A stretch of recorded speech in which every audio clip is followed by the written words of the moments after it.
just to give After background. these things, Paul departed from Athens and went to Corinth, and he found a certain Jew named Aquila, born in Pontus, who had recently come from Italy with his wife Priscilla, because Claudius had commanded all the Jews to depart from Rome, and he came to them. So because he was of the same trade, he stayed with them and worked, for by occupation they were tent makers. And he reasoned in the synagogue every Sabbath and persuaded both Jews and Greeks. Verse 5. When Silas and Timothy had come from Macedonia, Paul was compelled by the Spirit and testified to the Jews that Jesus is the Christ. So let's stop here. Is Paul afraid coming from Athens into Corinth? Is he afraid to testify about who Jesus is? No. Okay. Does he fear anything? No. Okay. Because he does it every Sabbath. Okay. And he persuades both Jews and Greeks, which weren't his people. All right, so go on. Verse 5. When Silas and Timothy had come from Macedonia, Paul was compelled by the Spirit and testified to the Jews that Jesus is Christ. But when they opposed him and blasphemed, he shook his garment and said to them, your blood be upon your own heads. I am clean. From now on I will go to the Gentiles. And he departed from there and entered the house of a certain man named Justus. So let's stop here. So what is the situation with Paul? And remember that we were trying to understand why in verse 9 and 10. Falling on deaf ears. So let me just finish this. We were trying to understand why God would say what he said in verses 9 and 10 to him. So what is happening with Paul, did you say? He's preaching. He's telling the Jews and the Greeks about the word of God. But after a while, I think it's falling on deaf ears. So he says it's your blood be upon your own heads. Okay. So they're not listening, or they're not hearing, or they're not adhering to what he has to say. And what verse is this? And that is verse 8, yeah. Verse 8. Okay. When they opposed him and blasphemed, he shook his head. Okay. So does that clearly expose what the situation is? Yeah, the blasphemed against God. Now this is just verse 8, okay? Yeah. Now let's read verses 9 and 10. Now the Lord spoke to Paul in the night by a vision. Do not be afraid, but speak and do not keep silent. Verse 10. For I am with you, and no one will attack you to hurt you, for I have many people in this city. So why did God say this to Paul? Was it because Paul was afraid of preaching and teaching? Was he scared of being attacked? What was his issue? I think it's being in the presence of people that he was trying to bring the word of God to, while the blasphemy he didn't want to be, because the consequences that can come from them doing such things. And in his response, what does he show? His response was, your blood be upon your own head, I am clean. So clearly here, what is Paul's position here? What is happening? Is he staying? Is he leaving?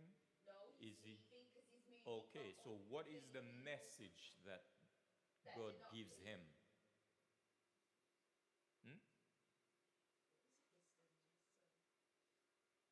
What is the message that God is giving him in this situation? Can't be with unclean. I'm not getting you, but I'm sorry. It's straightforward though. That's what you're saying, but nobody's getting it. So nobody understands what I'm asking? Well, speak up if you do, because I'm not getting it. I just want to know. This is so clear. I just don't understand why it doesn't make sense to you. The message is Paul is leaving this place. Yeah? He is upset because of the reaction of the people to whom he is speaking. Does that make sense so far? Yes. This is in verse 8. Yeah? Yeah. But did it say he's leaving the place? Yeah. And in verse 9. Yeah? God is saying what? Now the Lord spoke to Paul. Yeah, we heard the verse several times. What is he saying? Do not be afraid, but speak. Okay. Still speak up. Okay. So does that make sense now? Yes. He wants to live. He thinks, from what God is saying, you gather that he thinks nobody wants to listen. He thinks that this place is useless. He thinks that he should be on his way to elsewhere. And God stops him and says, Many people in this. I have many people here. Keep speaking. Does that make sense? Yeah. So that is the situation. It's not about Paul being scared. It's not about Paul being afraid. That would be a picture, a false picture of Paul's character. Yeah? It's about him being frustrated and thinking, I'm not going to waste my time here. Yeah? Yeah. Now, the reason I'm insisting on this is because you said at the beginning, what happened there is valid for us today. Could we find ourselves in situations where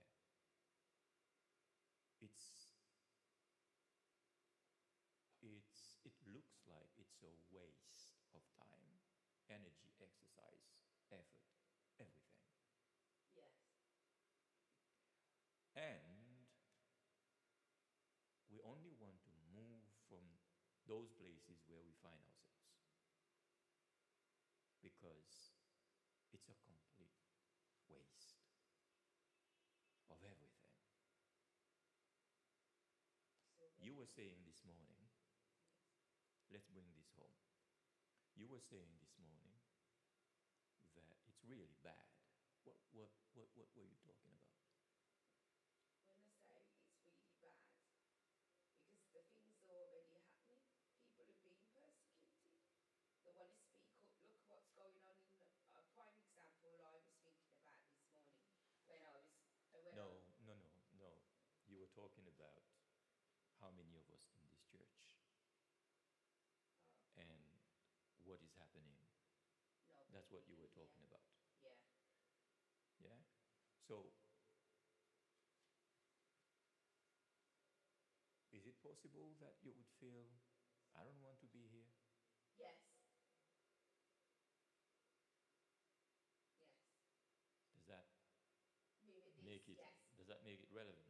Yes. I think the one important aspect about the theme for this Sabbath school this week was mainly about the Church of Corinth. What they went through are the same things that the modern day church now go through. It's no different, and I think it's the same thing with God's promise of the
thing he specifically says also, I have many people in this city. Because Paul is looking at the background, he's looking at the reactions, he's looking at what people are saying, he's looking at how people behave. And Paul was sort of a no-nonsense person. Would you agree? And he sees this as nonsense. He is willing to die for Christ from the beginning. We know that. And people who tried to stop him from dying for Christ, he said to them, "You're breaking my heart.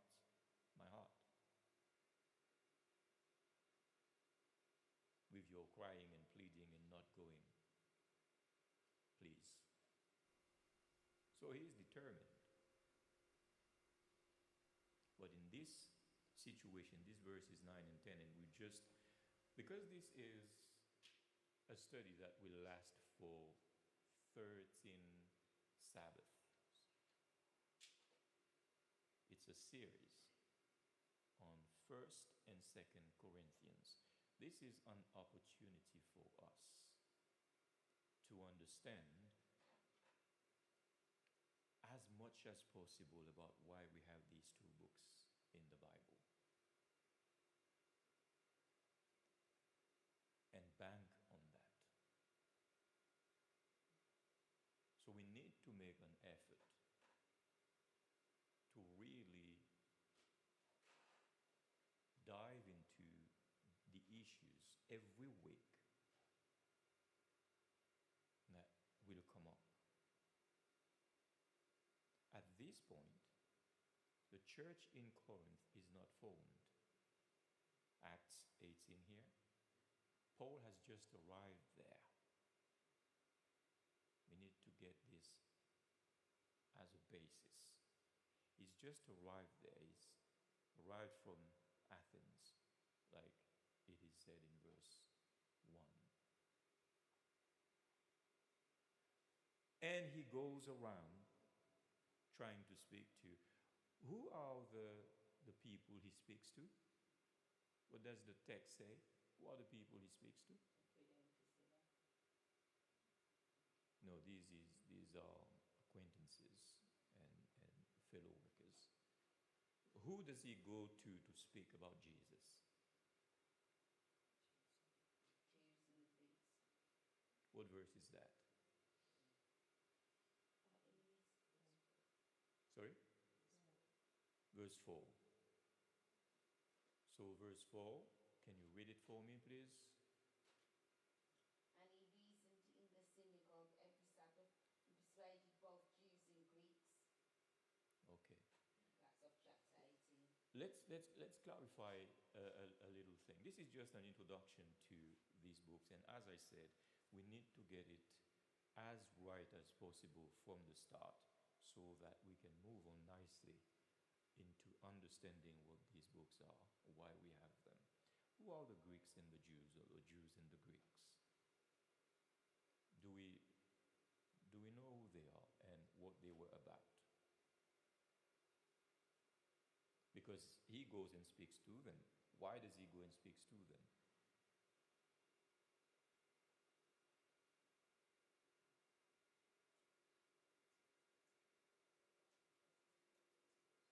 I think you know more than you want to say. Who are the Jews and the Greeks?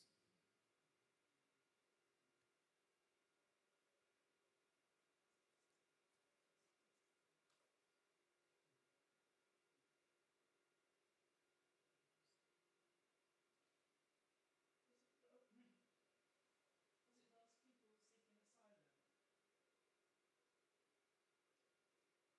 Seeking asylum. Yeah. What do you mean? from Rome? Early church. Oh no, I mean, you're talking about Aquila and Priscilla. Priscilla. But was it just those two, or were there a number of people that fled Rome? No, in this passage here, Acts 18, Luke is just telling us that Paul met with these two. contextually that they were fleeing persecution from Rome because Claudius had put the Jews out of Rome. So this is a separate part from where it says Paul went to speak to the Jews and the Greeks. So this is a good question. Geographically speaking, we need to picture that as well. Here is what misses in our understanding of the Bible. There are aspects of the Bible which we deem unimportant. Like, if we are talking about these things, we don't need to look at a map. Paul is doing a lot of traveling. It might be useful for us to trace him, to understand what is going on. More than in any other book in the Bible, we have names of places detailed by Luke. Why is this? Without Luke, we would not know how the gospel went around the world. Without the book of Acts, we would not know. And that would be a big issue. So what is happening there is important. So I'm saying there are aspects that we need to pay attention to. So he comes down from Athens. Yeah? Yeah. Where is Athens? In Greece. And he goes to Corinth. Where is Corinth?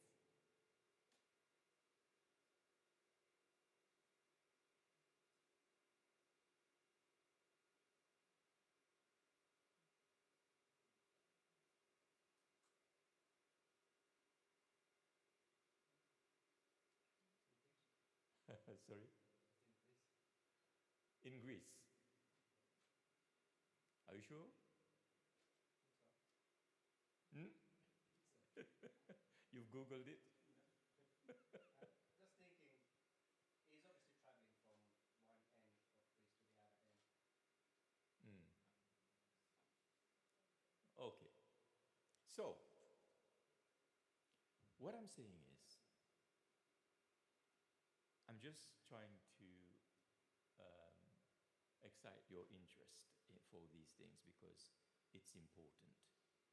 And the reason I'm asking about this, because he says the Jews and the Greeks. Now, when we hear the Greeks, what do we have in mind? Gentile. You see? That's not true. The Greeks in this book are Israelites who lived outside of Judea. It's not the philosophers he met in Acts 17. The Greeks are Israelites. So instead of having their Bibles in Hebrew, they have it in Greek. Because outside of Judea, outside of Israel, there were many communities of Israelites everywhere. And these people had the Bible. So when he goes and speaks to them, it's with the expectation that they have a certain knowledge that all he needs to do is to readjust. A knowledge about the awaited Messiah. And all he comes to do is to open their eyes as to who this Messiah is. Does that make sense? Hello, does that make sense? Do you think this is important, or do you think we don't really have time to care for that? It is important, because if we think that the Greeks are anybody, and they are what we call Gentiles, meaning people who don't know anything about, then we have a problem with Acts 6.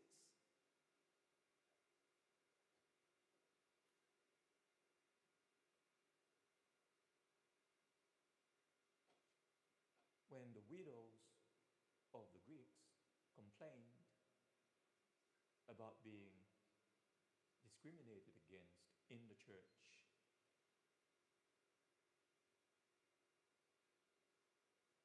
we have a problem understanding who Apollos is. We have a problem understanding who Philip is. We have a problem understanding who Stephen is.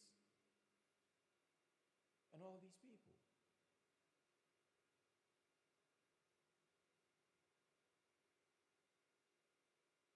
So there are bits of information that we need to gather when we study the Bible that will help us paint a correct picture of what it is that we're looking at. And that will advance greatly our understanding of the message. Yeah? Because when Paul receives the message, I have many people in this city, who is he talking to before? Therefore, who is it that God is speaking about?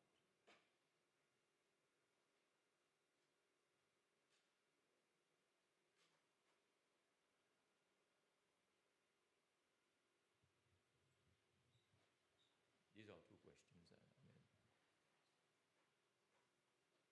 Following what we've been saying,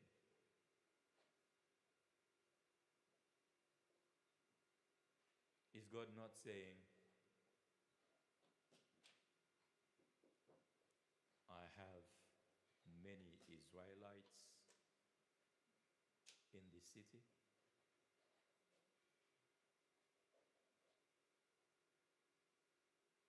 But when we hear this, I have many people, we just think of people who've never heard of the Word of God. And we may dismiss that among the Israelites, God always had his people. All because we don't necessarily take into consideration these details. Does that make sense, Sister Desna?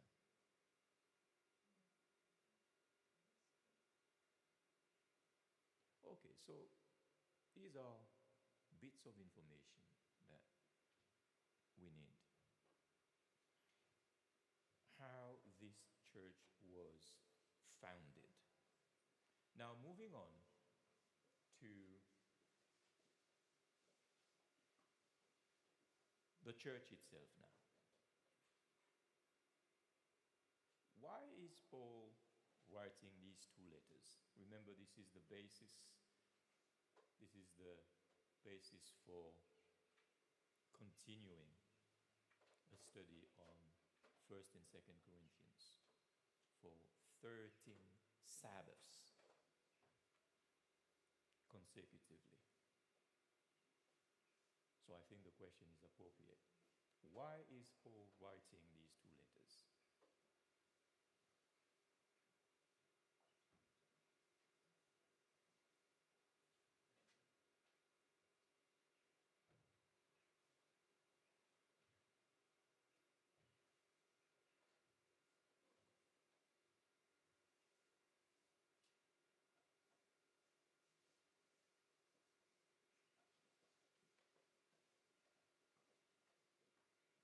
First of all, let's go to Sister. You're sleeping on me.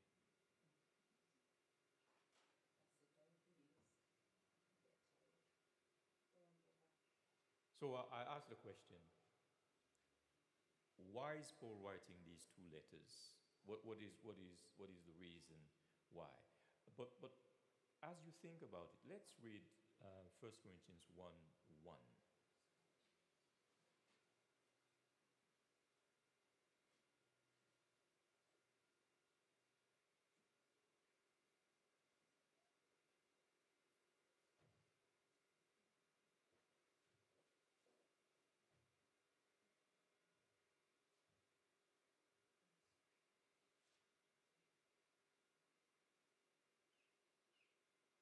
So 1 Corinthians 1 1.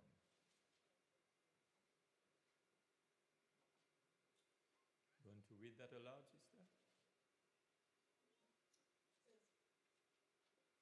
Says, Paul called to be an apostle of Jesus Christ, through the will of God, and Sosthenes, our brother. Okay. So, background. The church is now formed. Yeah? If you read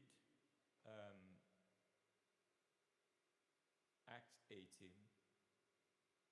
you realize that Paul spent 1.5 years after God spoke to him.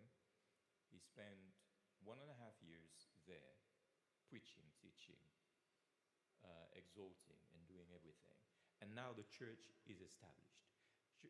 Paul has moved from Corinth, yeah, and he's now in Ephesus.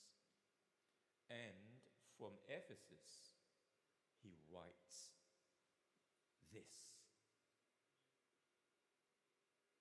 That's the background. And why is he writing this? He begins the way he does. So the second question is, why is he writing this? The first question is, why does he start like this? And that will lead us to the second. These are not unnecessary questions. These are elements that we need to have settled in our minds if we're going to study these books. We need to start where it starts.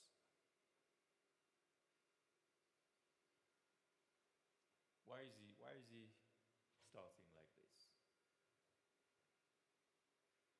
Why does he need to identify himself? Why does he identify himself this way? I'm just thinking about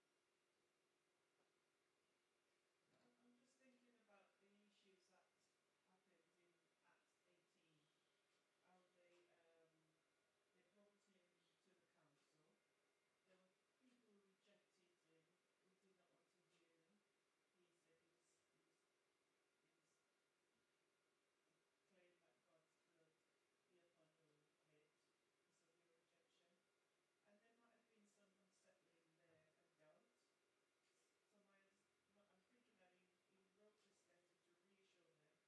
some unsettling there and doubt. So I'm thinking that he wrote this letter to reassure them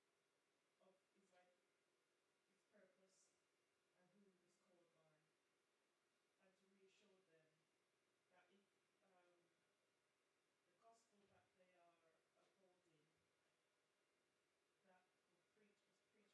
that it's just, that it's affirmed, that it's called by God. Okay. Thank you for that. I think this is part of it, definitely. Anything else? And these are things that once you've studied that and you've got that information, you need to keep it in mind as you read this book, because it's important to read the rest having considered what preceded.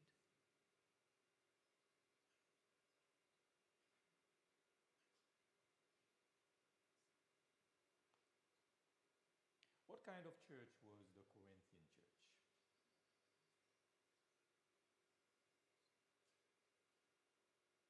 That leads us to the second question. You remember what the second question was? It was, why did Paul write these letters? So I'm asking it in a different way now. What kind of church was the Corinthian church? Divided church. Divided church. Do you have any Examples. anything to substantiate your answer? Yes, from Chloe's household husband. I think it's given in 1 Corinthians chapter 1, verse 11 to 13. 1 Corinthians, you said. 1 Corinthians chapter 1, Mm-hmm. verse 11 to 13. So what do we learn from that?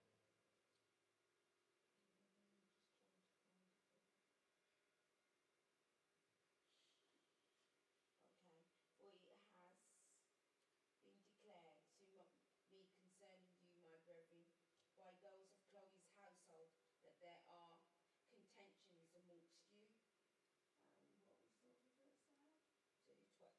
It reads up to, I'm going to read up to 13. Now I say this, that each of you say, I am of Paul, or I am Apollos, or I am Cephas.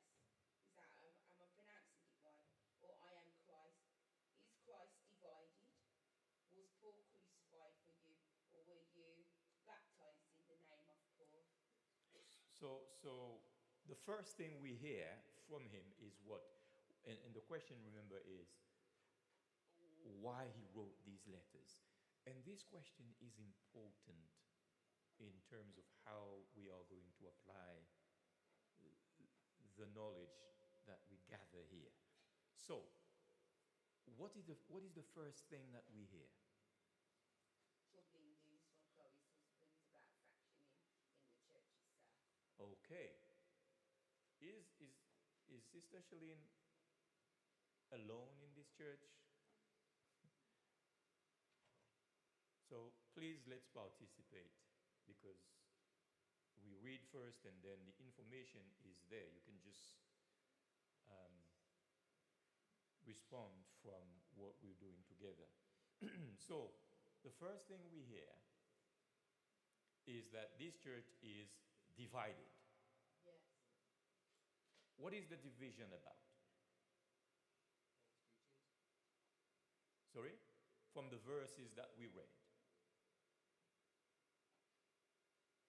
So Paul gets troubling news from Chloe's husband about a division in the church. So it's about fraction in the church. What The church is that divided. fraction or division about, as you read? What are they arguing about? There are people, the division is doctrinal. I am listening to Paul's doctrine. I am listening to so-and-so doctrine. I'm listening to that of Christ. So different doctrine. They're worshipping man. Okay. So what does verse, thank you, what does verse 12 say? What is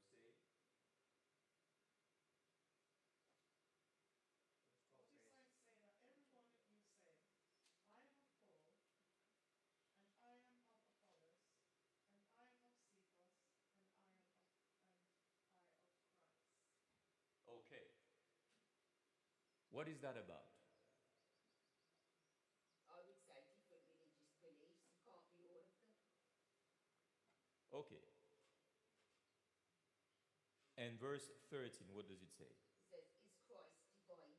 Was Paul crucified for you? Or were you baptized in the name of Paul? So because of time, let me just state it. This church is not a church. Although Paul addresses them as the church of God in Corinth, if you read from the beginning. But in their minds, because church is gathering together in the name of Jesus and having Jesus as the center. That's Jesus' definition of church in Matthew 18. Whenever two or three are gathered in my name, I am in the midst of them. They gather in his name. Sorry? Yeah. They gather in his name. That's the definition of church. But here, what do we have? Division. We have a political party.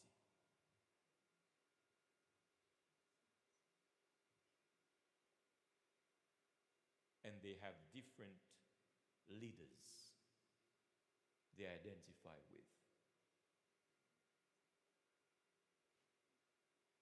The center of the gospel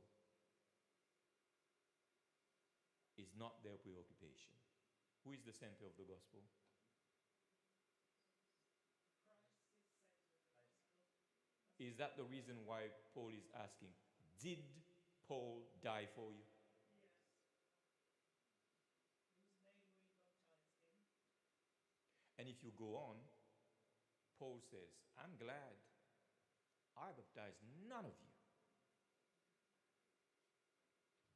And then he goes on to say, except if you want to see the mind of Paul and how he dealt with things and what he had, read 1st and 2nd Corinthians, particularly 2nd Corinthians, if you want to see the naked mind of Paul, which is very important for us as Bible believers reading Paul's letters.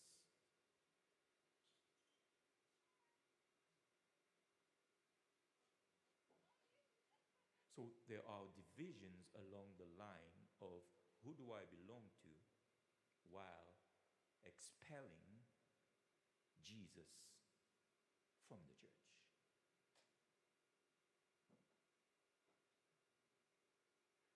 Could we be in a situation like this?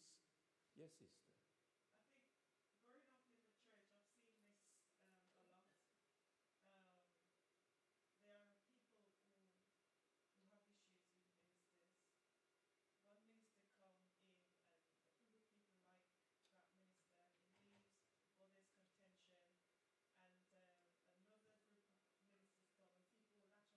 he leaves, or there's contention, and another group of ministers come and people latch onto those people and say, well, Pastor so-and-so said, and I'm not moving from this, I'm not doing anything else. But you now have a new pastor. That pastor was with you 10 years ago. And so people are claim to different ministers, and they do corrupt and break up churches. So division in the church. If you look broadly, not necessarily at Adventism, you look at Christianity. Is that very, very, very clear? That it's not about Christ, but about people? Yeah. The three problems I reported here was division, immorality, and confusion. So the first point I'm making here, because of time, we've got 10 minutes left, is the reason why Paul is writing is the reason why also we need to study what he wrote.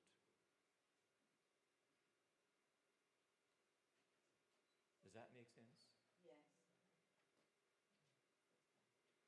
So we have a problem of division. What other problems? We're looking at why Paul wrote these letters. And please, when you leave here and you continue your Sabbath school study, build on this. Don't forget this that we are saying now. Build on it. Otherwise, you will waste 13 Sabbaths. Because that's the beginning. So what are the other issues that we have in that church? Could it be cultural issues, things that people used to do before they got saved? Do you have any example? Well, 1 Corinthians chapter 7. Because we only have 10 minutes and we need to You can capitalize go, here. you can say it for me, You because can go to I can't 1 remember all of Corinthians. them, but I know that there are like certain cultures and certain habits that they want to carry on, which are prohibited in God's law. I can't remember them all. Okay, no problem. Well, if you turn to 1 Corinthians chapter 7 verse 1. Before you go there, is there anything before that that we can look into? Okay, for the sake of time, let's go to, and we're going to come to this chapter. For the sake of time, remember, we are asking why is it that we have these two letters? That's at the basis of a series of 13 Sabbath studies. 1 Corinthians 5. Let's go there. And let's read verses from verse 1.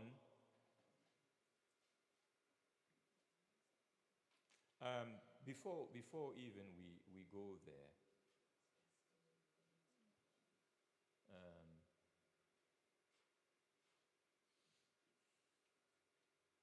yeah, let's read verse. Yeah, let's skip that one. For verse 1, what does it say?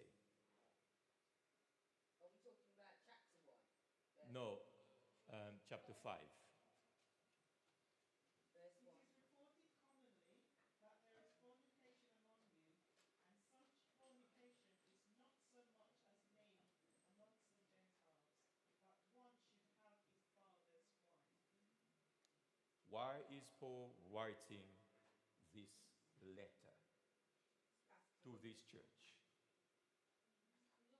A lot of sexual immorality going on. Okay. The son's sleeping with his father's wife. Okay. So because we only have 10 minutes and I need to take you to the end of this as we start this series, let's be concise on everything. So another issue that we meet here is the issue of immorality amongst the saints. And the kind is of such that Paul says, I haven't even seen that elsewhere in the world. So we're looking at why Paul wrote these letters as a basis for us to go on studying for 13 studies on these two books.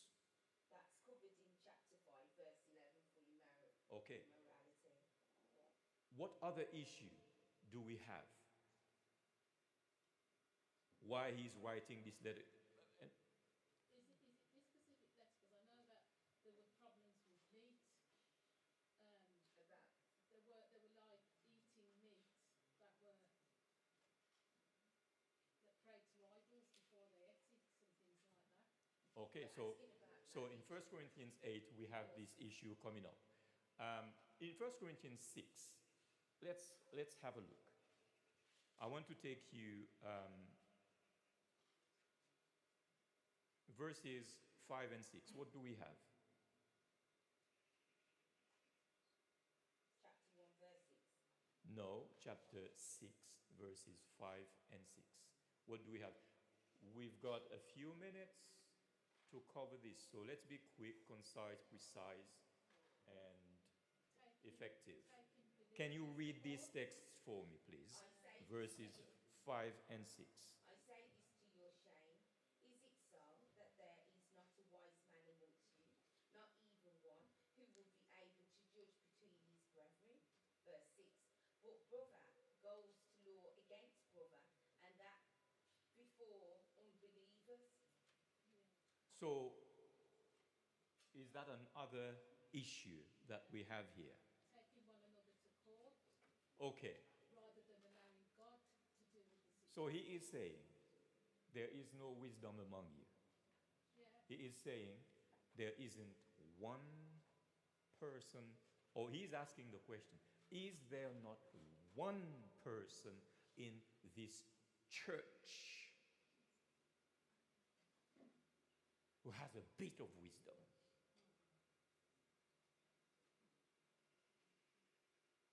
We're painting the picture of why Paul wrote these letters. The first one, we saw fraction, division, politics, and putting Jesus out. Is it then surprising that there is immorality? Is it then surprising that there is court cases among them? Yeah? Verse 16. Let's read this. Unfortunately, we have to do this quick. It would have been good if we had had the time from the beginning to do that. What? Know ye not that he which is joined to an harlot is one body?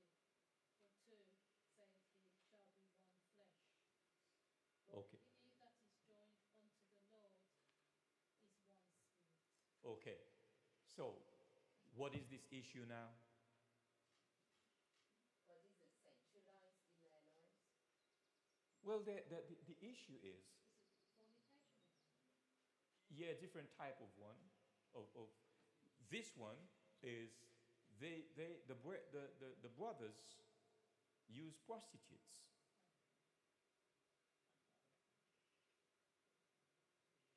In the church. And if you read this particular chapter 6, there is an issue that is highlighted by Paul presenting them as, do you not know? Do you not know? Do you not know?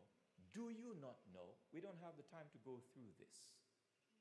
But this is what you're going to find when you get there. Why does he keep saying, do you not know? What other issue does that highlight? That they do know. Or, They don't want to know. I think they did know once upon a time, but what's happened is they've introduced things over a time and then you become immune to the fact that it's not right. So it becomes almost like normal. Normalized. So they've allowed things, and as you slip one thing in, more things grow. Okay, so if it's all right to do this, then it's all right to do that. So they did know once upon a time, it's just that okay, they've been influenced. okay. So, however we want to look at it, what it highlights is that there is a disconnection between knowledge and practice of the truth. Whether they did, they didn't, they would not, and however we want to put it, in this church, there is a disconnection between knowledge and practice of the truth. Does that make sense? Yes. All right. Now, chapter 7, we have the issue that you were, unfortunately, we have to stop that. So I will just go quickly. Chapter 7, we have the issue of marriage and divorce. Celibacy and other issues. Sorry? Celibacy and other issues. Yeah. Marriage, divorce, celibacy, we have those issues. And by the way, they are the ones writing to Paul on this. It's not a report anymore. It's them writing and asking Paul for information. So there are two reasons why we have these letters. The first one is there is a report that highlights all these issues. The second one is Paul is responding to their own questions. Yeah? Yes. And again, I say this is important for us as we go through the study of these two books. Now, in chapter 11, I mean, there are other issues. Chapter 8, chapter 9, chapter 11, the Lord's Supper. What is going on there? We don't have time. You will do that at home. People are not treating the Lord's Supper with the humility and respect. We're handling the body of Christ, we're handling his blood. So they are sinning, but they're still coming, not repenting, not forgiving each other, but still partaking of the Lord's Supper.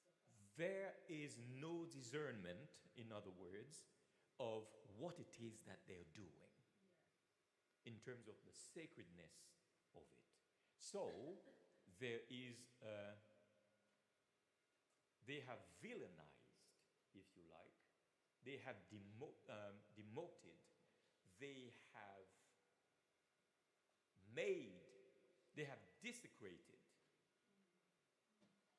the very idea of the sacrifice of Christ on their behalf when they do the Lord's Supper. So, the Lord's Supper is just, Some of them are drunk in the church during the Lord's Supper. Some of them are hungry. Some of them are, I mean, they are all over the place. Yeah? Chapter 14. What is happening in chapter 14? We don't have time. But I say this. This church is a broad mess when it comes to worship. You know the issue about talking in tongues? That's chapter 14. And Paul is saying, if anybody comes in there, will they not say these are mad people? By just sitting among you. So as you can see, Paul is writing, and there are other things that we can highlight, particularly there is a big one in 2 Corinthians. Not that I minimize any other, but the reason why Paul is writing these letters, it's because chapter 1, he says to them, by addressing them after he identified himself, he identifies them. Do you want to know how? Let's just go there quickly. We read verse 1, let's read verse 2. Chapter 1. 1 Corinthians. After he identified himself, he identifies them as well. What does he say? To the church of God which is of coffin, to those who sacrificed in Christ Jesus, called to be saints, with all who in every place call on the name of Jesus Christ our Lord, both theirs and ours. Here is how he identifies them. As what church? The church of God. Now, we've seen all these issues, and we skipped a few. We've seen all these issues, but right at the beginning, that's how he identifies them. Now, if we were to make sense out of that today, would there be any relationship between what he experienced and what we might be experiencing? We don't have the time to debate this, but the answer is probably yes. Big time. Big time. Perhaps that's how we come to be the way we are. And we feel the way we feel. Not just about Adventism from a myopic perspective, but about Christianity. But we could remain in Adventism. We would find these very conditions right there. But this is dealing with Christianity. And if we refuse to see it amongst ourselves, maybe having a broad view, like looking into Christianity, that may help. Because sometimes we don't want to see what is going on around us. But looking at the neighbor, we might see something of interest to us. Are you following me? Yeah. I'm not encouraging you to go and look at other people's business. I'm just saying that might help for us to not look at this just in terms of Adventism, but in terms of Christianity. To see where we are. Because I'm sure we will have plenty to say as relating to this if we look at Christianity as a whole. Would we not?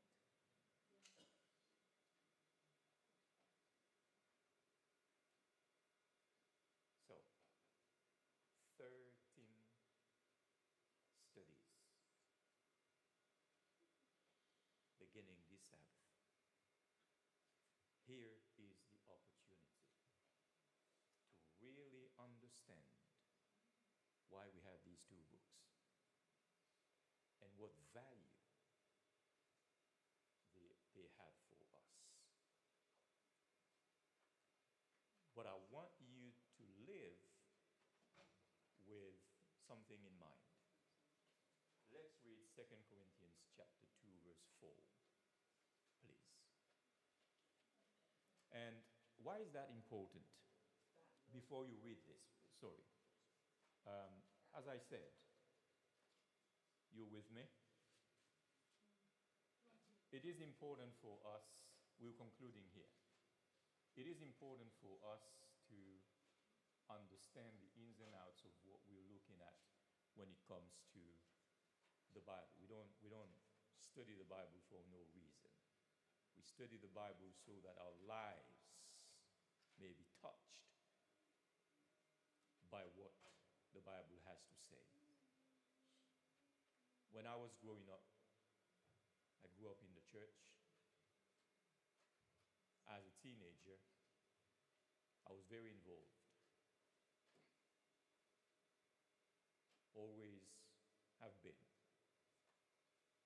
And there came a point where I could not understand what I was seeing around me in the church.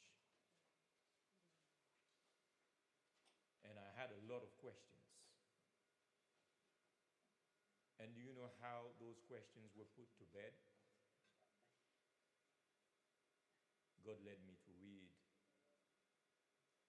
the epistles of Paul to the Corinthians. And those questions never came back to my mind. When I read what we just highlighted in a few moments, this is how important it is for us. And I'm saying this as an incentive for you to actually take the time and do this series this quarter so that we can benefit from it. I said to myself, if that is the condition of the church at the time of Paul,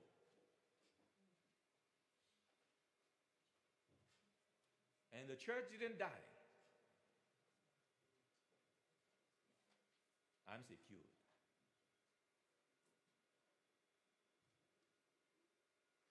And those issues, they didn't stop being issues, but they stopped being my issues.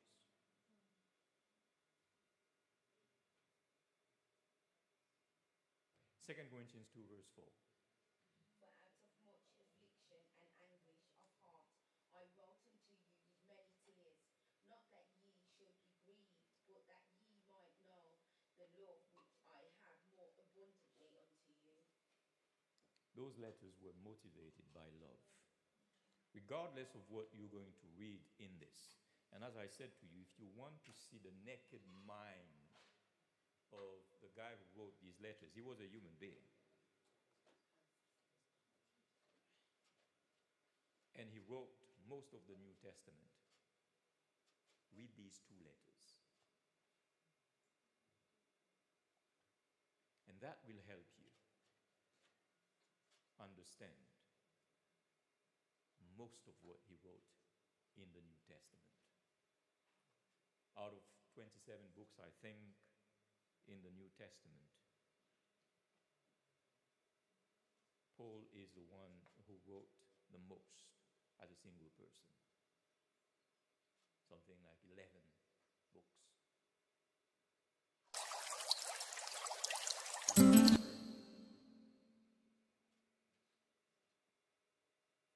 And he was motivated by the Spirit of God. This is what I invite you to be determined by and motivated by. May God bless you.